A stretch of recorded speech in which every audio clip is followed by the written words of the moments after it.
Join me today as I fly a very interesting route with Turkish Airlines in business class from Stockholm to Caracas, Venezuela. That's going to give me the chance to test out Turkish on its 787 Dreamliner on a very long run, usually around 12 hours from Istanbul to Caracas. I'll also be checking out the Amex pop-up lounge at Arlanda for the first time, giving the Turkish A321 regional business class another go, and navigating what is quickly becoming my least favorite airport in Europe at Istanbul's gargantuan Havalimanı Airport. This should be a fun one.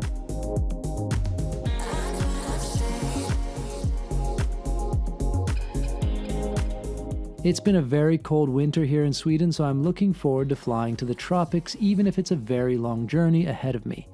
First, let's head into the pop-up lounge that Amex has put up here since their other Arlanda lounge was closed. This terminal is undergoing lots of renovations, so I expect we'll see a nice new one soon.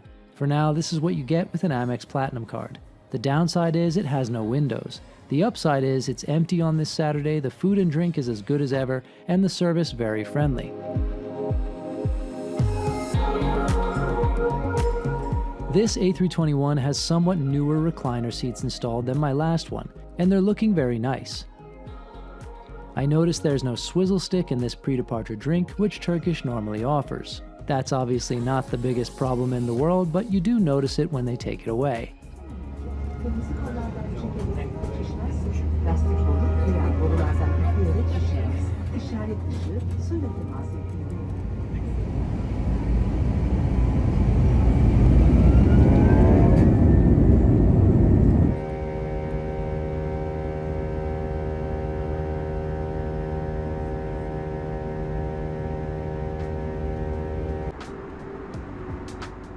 Thing is, these seats just don't recline quite enough if you want to get a comfortable sleep.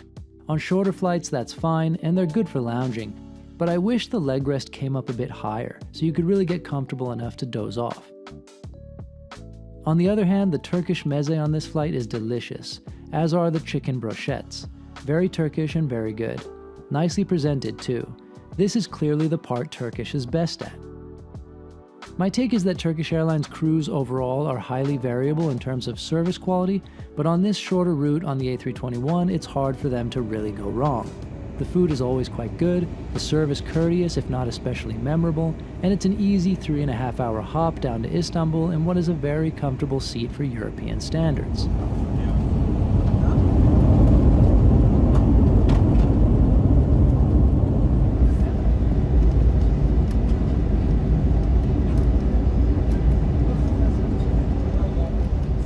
This flight gets high marks from me. But let's get to the main event, after navigating the Istanbul connection, of course, which probably is going to mean walking about 10 kilometers to my next flight. I've got to get mentally prepared. This has got to be a first, literally no walking to get to the Turkish business lounge from my arrival gate. Could I be so lucky? Surprisingly, my arrival gate is mere steps from the business lounge. What luck, eh? Unfortunately, they've put more effort into this pointless racetrack than having adequate seating in the lounge. I'm not going to focus too much on the lounge in this one, but if you follow me on Instagram, you'll know already I am not a fan. The walk to the Caracas gate takes 20 minutes at a very fast pace, definitely a little tiring before a 2 a.m. departure. Made it to the gate for Caracas. Flying Istanbul to Caracas feels very exotic indeed. Something about that city pair, not one that I ever expected to take, and it's funny because trying to get people to guess where I'm going today via Istanbul, absolutely no one guessed Caracas, and I expected as much. So the gate is looking pretty intense with a really long line, not disorganized, but a very long line to get on board. Luckily, I'm in no hurry. It doesn't really matter. I can kind of see how long I have to sit here and talk to the camera because I just need to get there at some point before the door closes. I'm in 6A business class, my first time flying Turkish Airlines long haul, and of course first time on their 787, which we'll have to see how it goes. It's a return to Venezuela for me. I haven't been there in something like 20 years, but I have several memories of being there. Most of them good. Not all of them good, but most of them really good. But looking forward to seeing some old friends and seeing how it's changed, and also chasing some classic airplanes, which is the main reason for the trip. At least 3 737-200s flying there active as of now, for sure. There was a fourth one that got retired last week. It feels like it's really the last few years to catch these 737-200s. Aside from Zimbabwe and Canada, Venezuela is pretty much the last of it. In the meantime, hopefully get some of that legendary Turkish Airlines service and food, and hoping I can also get a decent night of sleep as well on this 12.5-hour run out to Caracas, Venezuela. Let's get on board.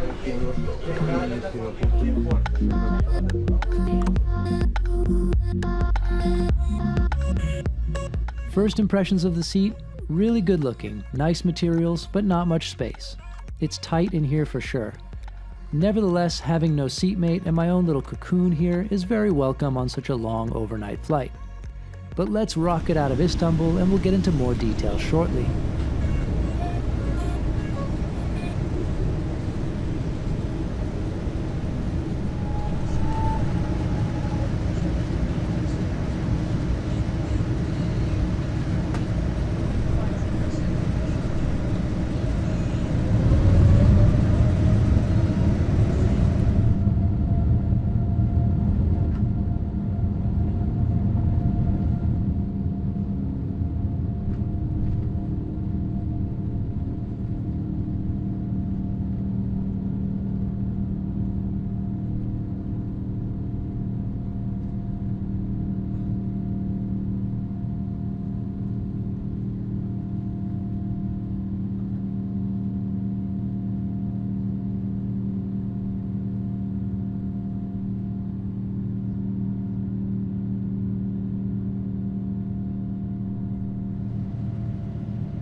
Turkish hands out these small bottles of water, and if you want to really stay hydrated, that means you end up going through several of these. Crews are happy enough to give you more, but it feels wasteful. It would be nice if there were a better solution to this kind of thing. A reusable bottle that crew can refill with filtered water, maybe? That could even be a nice souvenir from the flight. The entertainment selection is pretty good. I found plenty of things I would want to watch, but this being a very late departure, I was mostly looking to eat and sleep. One thing I really do appreciate is the 1 GB of free Wi-Fi for business passengers. That's far better than most other airlines I've flown. The crew will set up some bedding for you, but it is pretty minimal. The blanket is soft, but it's not nearly as nice as Qatar's purple one. You get a shoe bag with slippers inside, which is much appreciated. There's also a lighter blanket available. And a Ferragamo amenity kit, which is a really nice case, very reusable, and also a nice gift. So that's a big win, I think. Inside is basically the usual, a few creams, a toothbrush and toothpaste, socks, and eye shades. Nothing extraordinary though. Then there's a pair of Denon headphones which do a pretty good job at noise cancelling but are still definitely inferior to my Bose QC45s. Seat controls are touch sensitive and they require pressing 2 or 3 times before they respond at all. Very annoying. Okay, so how about the food and drink service? We've got Taittinger Brut on the menu today. It's a pretty good choice of champagne, if not spectacular, but I'm happy enough with this. However, it took the crew about 40 minutes to even take drink orders after takeoff, and it took a very long time to get around to actually having dinner, which when you depart at 2 a.m. is not the best. Most passengers are looking to get to sleep as soon as possible. On the IFE, I saw it mentioned that it would be possible to dine on demand, but this was never offered or mentioned by the crew. Everyone seemed to eat on the standard schedule, so I'm left unsure if that really is an option. A shame if not, because that can really elevate a business class product. Qatar Airways is a great example of that. When the tray table is out and set for dinner, you can no longer get out without some serious juggling of service items. That seems like an oversight. On the other hand, I love the little candle-lit feature here. That's also reminiscent of Qatar and very nice to have, though again, Qatar's is nicer. Sorry if I sound like a fanboy here, but it is a logical comparison, and so far, while the offering is similar, Qatar does it better on every count. That is also true of the flight attendants, who on this flight seemed friendly enough, but kind of rushed, not paying a lot of attention. It didn't feel like a well-oiled machine, let's put it that way. Maybe they just have too many passengers to deal with in this cabin, I'm not sure. Meanwhile, this meze plate was very average. The meze on the first flight from Stockholm was much better. And then I think I ordered wrong for the main dish, opting for a poke bowl that was also very middle of the road. I wanted something light, I've been eating all evening. Anyway, I probably should take the blame for choosing this in the first place. The bread pudding dessert, on the other hand, was very good. Turkish has lots of nice blends of teas and juices on the menu that I could have tried, but at this point I just want to get to sleep, so I skip all of that. And in fully flat mode, this is a pretty good bed. Comfortable enough, if a bit tight at the shoulders. And the footwell has enough space, but only just. It gets a bit warm in there. In general, I found the cabin was kept too warm. I barely even used the blanket. I sleep about 5.5 hours, which is not too bad. When I wake up, we're much closer to South America, though it's still dark out and the windows have been locked dark. I asked the crew to unlock mine, and it takes some finessing, but they eventually managed to. I wanted to see the first light, and I can't stand not having control over my own window. By the way, if you're ever trying to record on the 787, make sure to close your air vent first. You hear that ugly plasticky rattling sound? That's what the air vents sound like. For breakfast, it's a plate of various cheeses, vegetables, and cold cuts. They bring around some pretty tasty pastries, and I order an Americano plus this energizing green juice. Then, shakshuka with poached eggs. This I'm happy with overall. And finally, there's the sun rising behind us. Though check out the ice buildup on the windows, it's the most I've ever seen. It's pretty, but it makes it hard to get a shot. Good morning, Captain speaking. We have just commenced descent for Simon Bolivar, Caracas Airport. In local time, we're expected to land 7 a.m. and its temperature is 24 degrees Celsius. Sky is heavily below the home behalf of Turkish Airlines and the crew. Wish you a nice night. Thank you.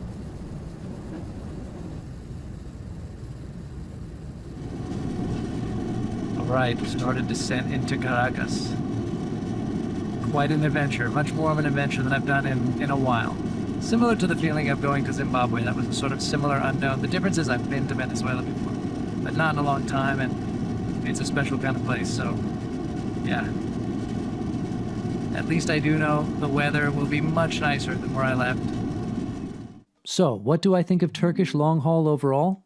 Well, it's not bad. And this very long distance round trip to a city without a lot of air service cost $2,800 in business. At that price, I'll definitely keep coming back. But I can't help feel they could be so much better. And I don't think they live up to the hype that surrounds them. However, it's always tricky to judge an airline based on one long haul, so I'll be doing a follow-up about the return portion of this journey to see if anything was different.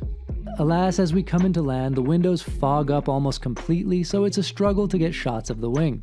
Luckily, we have this forward camera, so we can at least see Caracas' Maiquetía Airport approaching.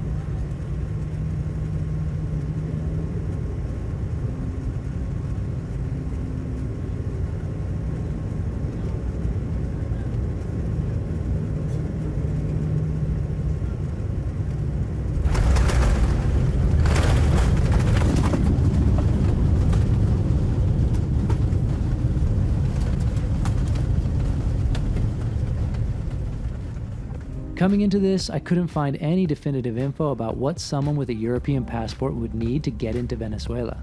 I saw everything from a notarized letter to proof of medical insurance to PCR tests listed, depending on the source. The reality is, you pretty much just need to show up. It helps to have accommodation booked and a printout of your return ticket, but otherwise, aside from a bit of unfriendliness by the agent, entry couldn't have been easier. And the immigration agent was the last unfriendly person I would meet for the following week, because Venezuelans are among the nicest and most easygoing people I've ever met. Isn't that so often the case, though, with immigration agents? What gives with that anyway? My best guess is it's a job that attracts a certain type of person, not always, but noticeably often. The wannabe fascists with a chip on their shoulder, eager to wield some power. Too harsh? Let me know what you think. By the way, I should add that right now, if you have an American passport, it is very difficult to enter this country and get a visa. But that's a constantly changing situation, so keep checking back. Anyway, I'll be putting up another video with more about Venezuela, what it's like to go there right now, and a bit about my hunt for classic planes in this country, so stay tuned for that. And thanks for coming along. Alright, Venezuela, here we are. Might get to your airport now. Simon Bolivar Airport? I forget what it's called.